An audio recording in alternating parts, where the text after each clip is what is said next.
우리에게 주시는 하나님의 말씀 마태복음 4장 1절로부터 11절 말씀입니다. 그때 예수께서 성령에게 이끌려 마귀에게 시험을 받으러 광야로 가사 40일을 밤낮으로 금식하신 후에 줄이신지라. 시험하는 자가 예수께 나와서 이르되 내가 만일 하나님의 아들이거든 명하여 이 돌들로 떡덩이가 되게 하라. 예수께서 대답하여 이르시되 기록되었으되 사람이 떡으로만 살 것이 아니요 하나님의 입으로부터 나오는 모든 말씀으로 살 것이라 하였느니라 하시니, 이에 마귀가 예수를 거룩한 성으로 데려다가 성전 꼭대기에 세우고 이르되 내가 만일 하나님의 아들이거든 뛰어내리라. 기록되었으되 그가 너를 위하여 그의 사자들을 명하시리니 그들이 손으로 너를 받들어 발이 돌에 부딪히지 않게 하리로다 하였느니라. 예수께서 이르시되 또 기록되었으되 주 너의 하나님을 시험하지 말라 하였느니라 하시니, 마귀가 또 그를 데리고 지극히 높은 산으로 가서 천하 만국과 그 영광을 보여 이르되 만일 내게 엎드려 경배하면 이 모든 것을 내게 주리라. 이에 예수께서 말씀하시되 사탄아 물러가라. 기록되었으되 주 너의 하나님께 경배하고 다만 그를 섬기라 하였느니라. 이에 마귀는 예수를 떠나고 천사들이 나와서 수종드니라. 이 말씀 가운데 성령께서 함께 하시기를 기원합니다. 감사합니다. 날이 조금 따뜻한데도 또 겨울은 아직 겨울입니다. 마태복음 오늘 4장 말씀 함께 나누려고 하는데요. 지난주에 우리 마태복음 3장에 대한 말씀, 주현절 기간이면서 예수님이 이 땅에서 시작하시는 모습, 펼치시는 모습을 함께 나눕니다. 오늘은 주님 시험 당하시는 장면이잖아요. 마태복음에 보면은 예수님께서 탄생하셔서 3장에 와서 이제 등장을 하시는데, 거의 예수님의 30년 생활이 생략된 채로 그냥 이제 공생애를 시작하는 장면에서 나오게 됩니다. 다른 복음서에 보면 그렇잖아요. 예수님께서 어린 시절에 예루살렘에 올라가서 학자들과 대화하는 장면도 있고 그렇게 저렇게 어린 시절의 장면들이 등장을 하는데, 마태복음은 어린 시절의 장면이 없습니다. 그걸 보면서 우리가 생각해야 될 부분이 있어요. 뭐냐면 마태복음서 기자로서는 그 장면이 불필요하다고 여겼기 때문에 생략하고 가는 거예요. 그리고 세례를 받는 장면으로부터 해서 예수님을 등장시킨다 이렇게 보고요. 바로 그것이 우리에게 메시지입니다. 세례 요한이, 우리 지난주 말씀 나누면서요, 세례 요한이 등장하면서 그동안 의례에 없던 새로운 의례를 등장시키잖아요. 세례인데, 세례는 일생에 한 번 받는 것이다 말씀을 드렸고요. 일생에 한 번 받아서 그것을 시점으로 해서 완전히 다른 사람이 되는 겁니다. 다른 사람으로 태어나는 겁니다. 물속에 완전히 잠기면서 죽음을 다시 한번 경험하고요. 다시 태어나기 위해서 죽어야 된다고요. 그것이 바로 이제 세례다라는 말씀을 드립니다. 다시 광야로 나갑니다. 시험을 치르게 되는데, 그 시험이 뭘까? 하나님의 아들이라는 것을, 그 인정을 확인하기 위한 절차예요. 이 시험이 없으면 하나님의 아들이 못 돼요. 자, 그런 이제 우리 프레임을 놓고서는 오늘 말씀을 보는 겁니다. 반드시 통과해야 되는 거예요. 그래서 이 시험을 통과해야만 다음 단계로 넘어갈 수 있는 겁니다. 시험은요, 성경에서 나오는 시험은 뭐냐? 우리 여러분들이 감당할 수 있는 것은 아니라는 거예요. 감당할 수 있는 건 시험이 아니에요. 시험은 도저히 내가 넘어갈 수 없다라고 여기는 일종의 괴물이에요. 괴물. 인간이 한 단계에서 다음 단계로 도약하기 위해서 반드시 거쳐야 되는 혹독한 문 앞에서 이 혹독한 시험과 신문이 있는데, 그 문에는 그가 그전에는 한 번도 만나본 적이 없는 존재가 항상 등장을 해요. 그 존재는 그 시험에 응하는 자에게 항상 그 경계를 절대 넘어오지 말라고 합니다. 이게 괴물이에요. 자, 이것을 구약 성경에서는 사탄이라고 해요. 욥기에 등장하는 사탄이란 말, 오늘 신약 성경에서 헬라어로는 디아블로스라는 말을 쓰고 있는데, 이것을 우리가 그냥 상식적으로 아는 마귀, 악마로 번역한 거는 오역이 좀 심한 것 같아요.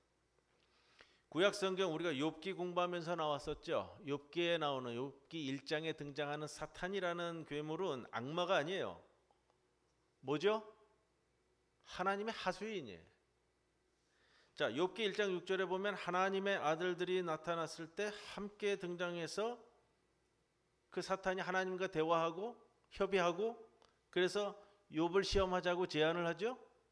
우리의 기본적인 이 악마라는 개념으로 본다면은 그걸 볼 수가 없잖아요. 그 개념이 아니라는 거예요. 구약 시대에는 우리가 지금 생각하는 이 악마, 마귀라는 개념은 좀 이분법적 논리에 많이 빠져가지고서는 잘못 좀 오역하고 있는 부분이 많아요. 자, 야훼 하나님께서 사탄이 제의하는 것을 허락해 준다고요. 그리고 시험 받는 거예요. 오늘 읽은 본문 말씀인 마태복음 4장에서도 마찬가지예요. 하나님의 영, 이 장면이 나오는데 성령에 이끌려 시험 받으러 나가잖아요. 이걸 우리가 잘 이해를 하셔야 되는데 영이라는 건 숨이에요. 숨. 왜 숨이죠? 하나님께서 인간을 창조하실 때에 생명을 코에 불어넣었더니 이게 생명이 된지라 하나님의 숨이란 말이에요. 하나님의 영이 인간의 마음에 존재하는 거란 말이에요. 자, 이걸 원초적으로 하나님으로부터 우리가 부여받았다라는 깨달음이 있어야 되는 거예요. 하나님의 영이 내 안에 내주하면 내가 이렇게 살아가는 것이 과연 옳으냐? 이걸 항상 성찰하는 거잖아요. 내 마음속에 내가 나다워질 수 있는 영이 있다라는 것, 그 영에 이끌려서 광야로 가서 사탄에 의해서 시험당합니다. 지금 단계에서 다음 단계로 도약하기 위해서 그 시험을 우리가 어떻게 맞이해야만 될까? 우리가 이런 질문을 할 수 있잖아요. 전지전능하신 하나님의 아들이 왜 시험을 당해야 됩니까? 안 그러세요? 아니, 하나님의 전지전능하신 하나님의 아들이 왜 시험을 당해야 돼? 그렇죠? 예수님은 이 과정을 통해서 인간 몫 위에서 하나님의 아들로서의 자기 임무, 지난주에도 좀 말씀을 드렸습니다. 내가 찾는 내 임무, 사명, 관역, 그 관역을 완전히 깨닫는 길이에요. 시험이 없다면 그저 예수는 팔레스타인 청년이었어요. 근데 시험을 통과했다고 바로 하나님의 아들이 되는 건 아니고요. 3년 동안 하나님의 아들로서의 삶을 이 땅에서 사는 거예요. 그게 공생이잖아요. 그리고 마지막에는 어디까지 가죠? 십자가를 지는 거예요. 요즘 그 영화 개봉을 독일에서는 했고 우리나라에서도 이번 봄에 개봉 준비를 하고 있는데 이 나치 정권 하에 있었던 이 독일의 반나치 운동을 하다가 히틀러 암살 계획에 참여를 했다가 발각이 돼서 처형이 된 본회퍼라는 목사님이 있습니다. 본회퍼 목사님의 찬송가를 작년인가요? 우리 성가대에서도 한번 불렀었는데, 자, 유명한 신학자예요. 그래서 독일에서 생활을 하다가 또 미국의 신학교에 가서도 신학자로서 이름을 펼쳤는데 미국에서 잘 지낼 수도 있었어요.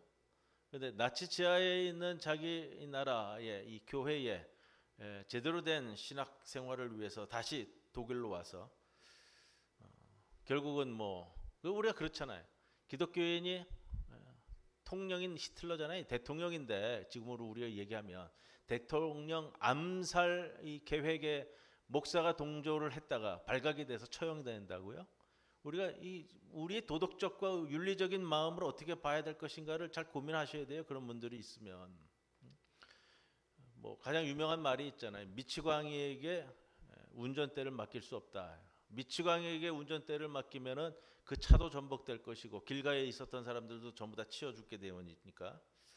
근데 유명한 그 대화가 하나 있어요. 독일이 왜 나치 히틀러와 같은 그런 존재를 키웠는가? 이 독일 교회가 신학적으로 교리적으로 전부 다 옹호를 해서 이 나치를 옹호하는데 신학적인 작업을 하게 된단 말이에요. 거기에 반해서 그것이 아니다라고 따로 떨어져 나와서 교회를 이끌었던 교회를 이 고백교회라고 얘기해요. 고백교회. 그러니까 대부분의 교회가 나치에 협력을 했어요. 지금 우리나라의 기독교 상황과 우리 지금 이 탄핵 절차를 밟고 있는 상황에서도 여러분이 보시는 그대로예요. 교회가 왜 나치 히틀러와 같은 존재를 키웠는가? 그 교회가 하나님의 은총을 너무 값싸게 취급했다는 거예요. cheap grace라는 말을 쓰는데 뭐냐면 싸구려 은혜라는, 싸구려 은혜. 믿기만 하면 천국 간다. 값없이 주는 은혜하고는 달라요. 그 다른 표현이에요. 싸구려 은혜 속에 교회가 있단 말이에요. 값없이 주는 은혜하고는 다른데 싸구려 은혜 속에 그저 내가 뭐 그냥 믿기만 하면 그냥 천국 간대, 믿기만 하면 부자 된대, 이런 식의. 여러분, 값비싼 은총이 우리에게 주어져 있어요. 왜 값비싼 은총이냐 하면요, 예수 그리스도께서 자기 목숨을 내놓은 그 은총이 우리에게 있다고요. 내 목숨을 내놔서 다른 사람을 살린 그 이 값비싼 은총이란 말이에요. 모세가 시브리인들을 이끌고 출애굽한 후에 가나안 땅으로 가는 경계가 있었죠. 어디에 들어갔어요? 가나안에 들어가기 전에 출애굽해서 어디에 있었어요? 40년 동안 광야에 있었잖아요. 사막. 그래서 제가 광야를 계속해서, 사막을 계속해서 강조해드린 이유도 거기에 있어요. 40년 동안 있었는데 40년이라는 것은 한 세대가 우리가 생각할 때 기본적으로 30년이잖아요. 거기에 플러스 10년을 더해서 이 40년의 광야가 오늘 예수님께서 들어가시는 40일 금식 기도예요. 우리가 너무 물리적으로 40년, 40일 물리적인 시간을 계산하지 말고 긴 시간 동안이라는 좀 은유적인 표현을 이해할 수 있어야 된다고 말씀을 드렸는데, 40일 동안 예수님께서 광야로 가야 돼요. 이 경계, 바로 이 경계, 이 사막을 건너가야 되는 거예요. 그래서 건너가는 사람들을 뭐라고 그랬죠? 넘어가는 사람들? 그게 시브리라는 뜻이라고 말씀드렸잖아요. 기존 체제와 기본 관습과 통념을 벗어나서 넘어가는 사람들. 그래서 시브리들에게 가장 큰 축제가 뭐죠? 유월절이잖아요. 패스오버 한다는, 넘어간다는 거예요. 담을 넘어간다는 거예요. 자, 시험에서 항상 마귀가 등장합니다. 시험에서 등장하는 이 몬스터라는 건데 괴물이잖아요. 괴물. 라틴어로는 몬스타레라는 말인데, 신화에서, 그리스 비극에서 항상 이 괴물이 등장해요. 영웅에 대한 이야기를 나올 때 몬스터는 여러분 이쪽도 아니고 저쪽도 아닌 이상한 형체잖아요. 하이브리드라고 얘기를 하는데 보통 이쪽도 아니고 저쪽도 아니에요. 근데 몬스터의 원래 뜻은 뭐냐면 지시하다, 지적하다라는 거예요. 괴물이 뭘 지적할까요? 여기에서 나온 말이 이제 데몬스트레이션이라는 말인데, 지적하다. 몬스터는 뭐냐면 이 경계를 넘어가지 말라고 손으로 지적하는 그런 존재예요. 넘어올 수 없다, 넘어가지 마라. 이게 몬스터예요. 이 경계를 넘어가려고 시도를 한다면 여러분 그거예요. 이 시도자가 그것을 넘어갈 수 있는 자격이 갖추어져야 되는 거예요. 가장 유명한 괴물 이야기가 있죠. 그리스 신화이기도 하고요, 그리스 이야기도 하고요, 이집트 이야기도 해요. 같은 것을 따서 두 군데서 만들어졌어요. 스핑크스 이야기인데, 스핑크스란 말은 뭐냐면 준비 안 하고 오면 목 졸라 죽이는 존재라는 뜻이에요. 준비 안 하고 오면 목 졸라 죽이는 존재라는 거예요. 이집트 기자에 위치한 피라미드를 지키는 괴물인데 삶과 죽음의 경계를 굳건히 지키고 있어요. 스핑크스에 대한 이야기는 그리스의 소포클레스 비극 오이디푸스 렉스에도 동일하게 나와요. 스핑크스가 오이디푸스에게 묻는 거예요. 네가 이 단계를 건너갈, 여기에 들어갈 자격이 과연 있느냐. 그리고 질문을 했죠. 어떤 질문이에요? 아침에는 2발, 아침에는 4발, 점심에는 2발, 저녁에는 3발. 이게 누구냐라는 거예요. 이게 뭐냐라는 거예요. 수많은 사람들이 왔었는데 그 질문에 답을 못했어요. 그게 누구냐? 오이디푸스가 얘기하죠. 뭐라고 그랬어요? 그거는 사람이라고요. 사람이란 말이 헬라어로 엔트로포스라는 말을 써요. 엔트로포스라는 말을 쓰는데 이 표현이 뭐냐면 눈을 가지고 저 멀리 보는 사람이라는 거예요. 눈을 가지고 저 멀리 보는 사람. 이제 4발로 기어다니지도 않고, 뭐 어렸을 때는 4발로 기어다니죠. 허리를 펴고 혁신을 해서 저 너머를 바라볼 수 있는 존재가, 그게 엔트로포스예요. 인간이란 말이에요. 그리고 때가 되면 땅으로 다시 들어가기 위해서 세 발로 걷게 되는 거예요. 세 발로. 자, 이게 무슨 뜻이냐면요. 인간에게 답이 있다라는 거예요. 인간에게. 네가 두 발로 서서 저 너머를 바라볼 수 있는 해안이 있느냐라는 걸 묻는 거잖아요. 과연 예수가 그리스도가 될 수 있느냐를 시험하는 장소, 이 본문이 오늘 본문이에요. 바로 그 장소가 사막이고 광야인데 그것을 위해서 보낸 하나님의 하수인이 있는데 그 이름이 마귀예요. 마귀. 히브리어는 사탄이라고 써요. 그럼 사탄이란 말이 그런 뜻이에요. 사탄이란 말은 히브리어인데 사탄이란 말은 그 사람의 능력을 측정하는 사람이에요. 그 사람의 능력을 측정하는 사람. 능력을 측정할 때는 어떻게까지 해야 돼요? 그 사람의 능력이 어디까지 미칠 수 있는가라는 것을 테스트하기 위해서는 어떻게 되어지냐면요. 그 사람의 약점을 공격하는 사람이에요. 너의 약점을 네가 어느 정도까지 커버하고 이겨낼 수 있는가, 이걸 테스트하는 게 이게 사탄이라는 말이에요. 그래서 우리가 욥기 다루면서 말씀을 반복해서 드린 거예요. 욥기에 나오는 사탄은, 다른 하나님의 아들들은 하나님께서 욥에 대해서 의인이고 인정하는 모습을 보이는데 사탄은 뭐니에요? 아니에요. 아니다. 하나님 당신께서 풍부한 모든 것들을 허락해 주었기 때문에, 재물도 주었고 자녀도 주었기 때문에 하나님을 숭배하는 것 아니냐. 그걸 모두 다 가져가 보자. 과연 욥이 하나님 당신을 숭배하느냐. 그래서 시작되는 거잖아요. 사탄이라는 건 뭐예요? 다른 하나님의 아들들, 천사들은 예라고 할 때 아니오라고 하는 사람이에요. 아니오라고 하는 존재란 말이에요. 그러면서 그 사람을 시험하기 시작을 하는 거예요. 자, 그래서 욥기에서 그 말씀 드렸어요. 이게 천상 법정의 모습하고 똑같습니다. 이 법정의 비유를 한다면 욥기에서 나오는 사탄은 뭐냐? 검사라고요. 검사. 재판정에 올라와 있는 검사의 역할을 하는 것이 사탄입니다 라는 말씀을 드렸어요. 이 검사가 없었다면 여러분 그거예요. 내가 온전한 인간으로 되어지질 않아요. 검사가 공격하는 것을 받아낼 수 있어야 되는 거예요. 예수가 영에 이끌려 사막 광야로 들어갔습니다. 그곳에서 그는 마귀에게, 사탄에게 시험을 당할 것입니다. 절체절명의 순간에 예수께서는 자신의 시면에서 올라오는 소리를 들었습니다. 타인은 들을 수 없는 소리이기 때문에 타인은 듣지 못해요. 나 혼자 들리는 거예요. 고독 속에, 성찰함 속에 들려 올려오지는 소리.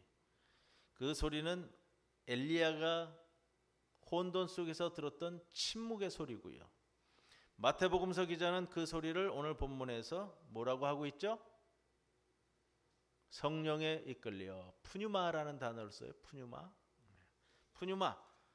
제가 정말 많이 강조해서 드린 말씀인데, 온전한 나로 다시 태어나기 위해서 우리에게 다른 게 있다라는 거예요. 그게 뭐냐? 영이에요. 영. 하나님께서 나를 창조하실 때 숨을 불어 넣어 주셔서 생명이 되게 했던 그 영.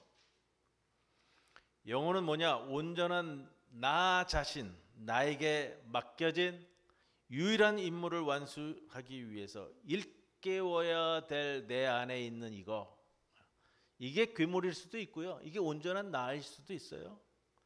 마태복음서 저자는 그거를 푸뉴마라고 이야기하면서 예수 당시에 쓰였던 아람어로 얘기하고 또 히브리어로 얘기한다면 이게 루아흐라는, 우리 지난주 오후 예배 때도 이 표현을 많이 다루었는데요. 루아흐는 하나님이 우주를 창조하실 때 혼돈의 물이 있으면 창세기 1장 2절에서 이 혼돈의 물을 걷어내던 동풍, 바람이라고 말씀드렸어요. 하나님의 영이 수면 위에 운행하시냐, 이 표현을 제가 지난 오후 시간에는 거의 30분에 걸쳐서 설명을 드렸는데, 그게 루아흐라고, 성령이라고 표현되고 하나님의 생명이라고 번역되는 표현이라고 말씀을 드렸습니다. 근데 이 루하라는 이 단어가 영이라는 뜻도 있고요, 흔히 바람이라는 뜻으로도 쓰입니다. 말씀을 드렸고요. 신약 성경에서 성령은 그래서 눈에 보이지 않고 어디로 와서 어디로 가는지 모른다고 그랬어요. 왜? 바람이기 때문에. 같은 단어를 써요. 푸뉴마라는 단어를. 성령이기도 하고 바람이기도 하고요. 장소가 사막입니다. 끝없이 펼쳐진 사막에 예수 홀로 앉아 계세요. 오늘 주보 표지 보세요. 1872년 러시아 화가가 그린 그림인데 표지 그림이에요. 뭐 우리가 성화라 그러잖아요. 성화가 왜 많이 그려졌을까? 러시아 화가니까 아마 이제 러시아 정교회에 속해서 성화가 그려졌을 것이고요. 대부분의 사람들이 글자를 모르잖아요. 대부분의 사람들이 글자를 모른다고요. 이 시기에 유럽에서도요, 글자를 아는 사람들은요, 한 2%, 3%밖에 안 되는 거예요. 왕 중에도요, 글자 모르는 왕이 있었어요. 왜? 다 서기관들이 대신해 주니까, 확인하면 되니까. 글자 모르는 왕도 있었다고요. 1872년 19세기 초에도 이게 글자 아는 사람들 별로 없었을 때 사제가 예배 드리면서 성경 말씀을 이렇게 전하잖아요. 근데 들을 땐 기억하지만 돌아가면 다 잊어버리잖아요. 그렇다고 우리처럼 뭐 성경을 읽을 수 있는 그런 형편도 아니죠. 성화가 왜 중요해요? 그림을 통해서요. 그 그림을 보면서 그 성경 말씀 그대로를 읽어낼 수 있는 거예요. 그림을 보면. 물론 그 그림에 화가의 신학도 개입이 되고 여러 가지가 있지만 그래도 가장 온전한 거는 성경 말씀 그대로를 가슴으로 느낄 수 있는 게 그림이에요. 그래서 성경이 중요한데 오늘 그림 잘 보세요. 광야에 계시는 그리스도인데 제목은 그리스도로 다 잡았어요. 예수라고 잡지 않았더라고요. 새벽 미명에 홀로 그 순간에 자신에게 집중할 때 어렴풋이 저 뒤에 태양이 뜨는 거예요. 예수께서 그곳에서 자신이 과연 하나님의 아들이 될 수 있는지를 점검할 거예요. 끌려간 것이 아니잖아요. 이 스스로 내가 그렇게 될 수 있는지 점검하는 시간이에요. 시험을 내가 스스로 치르는 거예요. 성서의 위대한 인물들이 그랬던 것이 시험을 반드시 당할 겁니다. 여러분 보통 사람은 시험 안 해요. 그렇죠? 대개의 경우 왜 시험을 안 당해요? 시험을 통과할 수 없기 때문에. 뒤에서는 다시 말씀드릴 건데 위대한 인물, 자신의 위대함을 발견할 인물만이 시험 당하는 거예요. 시험은 하나님의 선물이에요. 본문이 그래서 성령에게 이끌려라는 표현을 써요. 시험을 당하는데 성령에게 이끌려? 시험 당하는 걸 감사하게 생각하는 거예요. 왜? 여러분의 수준이 여러분이 시험 당한다면 그 수준이기 때문에 그래요. 하나님의 특별한 선물이에요. 성경에는 시험 당한 인물이 몇 사람이 나올 것 같아요?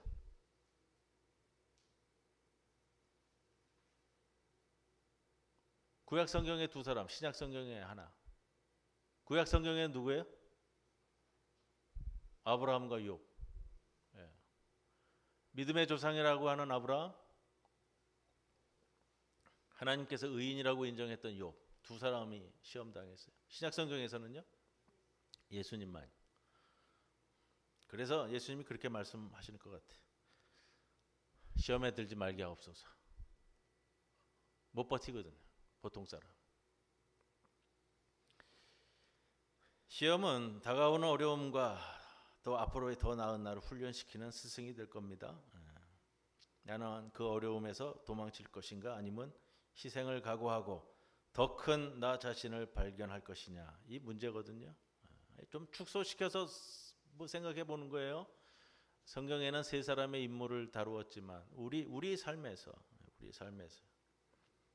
예수가 세례를 받고 시작했습니다. 세례받는 장면이 3장 13절에서 17절에 오늘 본문의 바로 앞에 등장하는데 13절에 예수께서 요한에게 세례를 받으시려고 갈릴리를 떠나 요단강으로 요한을 찾아오셨습니다.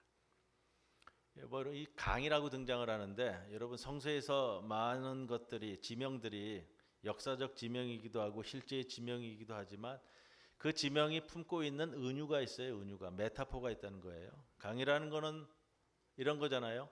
강 이쪽과 저쪽을 나누는 경계예요. 이쪽과 저쪽을 구별하는 거예요. 여러분 장례식 때 우리가 이게 장례식 때 부르기에 정말로 적합한가라는 생각이 들지만 장례식 때 잘 부르는 찬송 중에 뭐가 있어요? 요단강 건너가 만나리. 뭐 농담식으로서도 요단강 건너가겠네. 너 요단강 한번 건너가 볼래? 그러는데 요단강이라는 표현이 삶과 죽음의 경계를 얘기하죠. 그리스 신화에서 스틱스강은 이게 망각의 강이에요. 죽은 다음에는 다 잊어버리고서 흘러가는 거. 이 강을 건너가야 돼요. 갈릴리를 떠나서 예수께서 요단강으로 세례 요한을 찾아오셨습니다. 요한을 찾아오셨어요. 근데 세례 요한이 사촌간이잖아요. 사촌한테 내가 세례를 받아야 할 터인데 어떻게 이렇게 내게 오셨습니까? 라고 세례 요한이 얘기를 해요. 예수께서 말씀하시기를 지금 그렇게 하도록 해라. 이렇게 우리가 모든 의를 이루는 것이 옳다.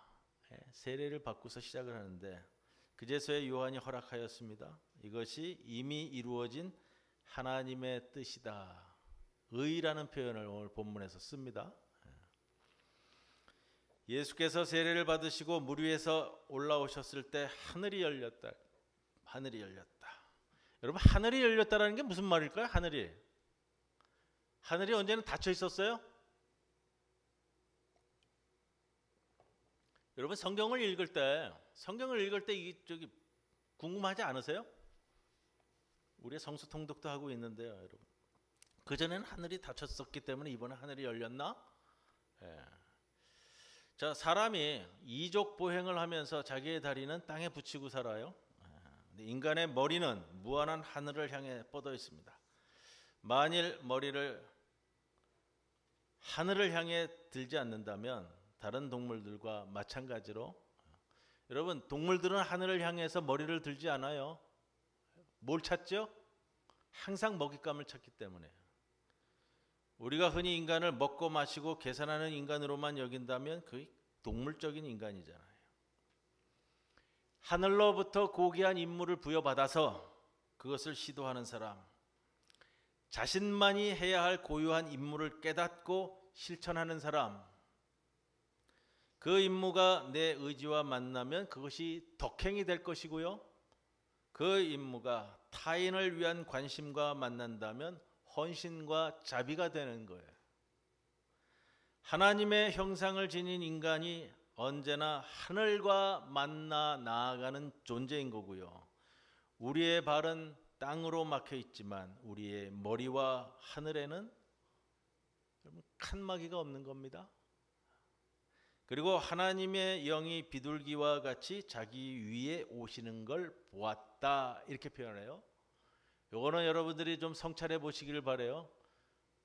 하나님의 영이 비둘기같이 내려왔다라고 하는 것이 아니고 내려오는 것을 보았다라고 표현을 해요. 뉘앙스가 좀 다르죠? 그리고 펼쳐지는 이게 예수님의 하나님의 아들 사건의 중요한 이 포인트가 되는 거예요. 하늘로부터 이는 내 사랑하는 아들이다. 내가 그를 좋아한다. 이 소리가 들려왔다는 거예요. 그리고 이 구절이 이제 이 예수의 수세 장면이 앞으로 사실 십자가 사건과 연관돼 가는 겁니다. 이게 예수의 시험의 사건이에요.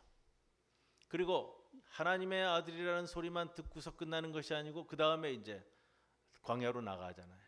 그리고 이제 마귀의 시험을 받게 되는데 시험에 대한 말씀을 오늘 준비하면서 사람이 우리가 요 이제 고린도전서에 있는 말씀을 많이 생각하게 돼요. 참 은혜로운 말씀으로 이 말씀을 받게 되는데 사람이 감당할 시험 밖에는 너희가 당한 것이 없나니 오직 하나님은 미쁘사 너희가 감당하지 못할 시험 당함을 허락하지 아니하시고 시험 당할 즈음에 또한 피할 길을 내사 너희로 능히 감당하게 하시느니라.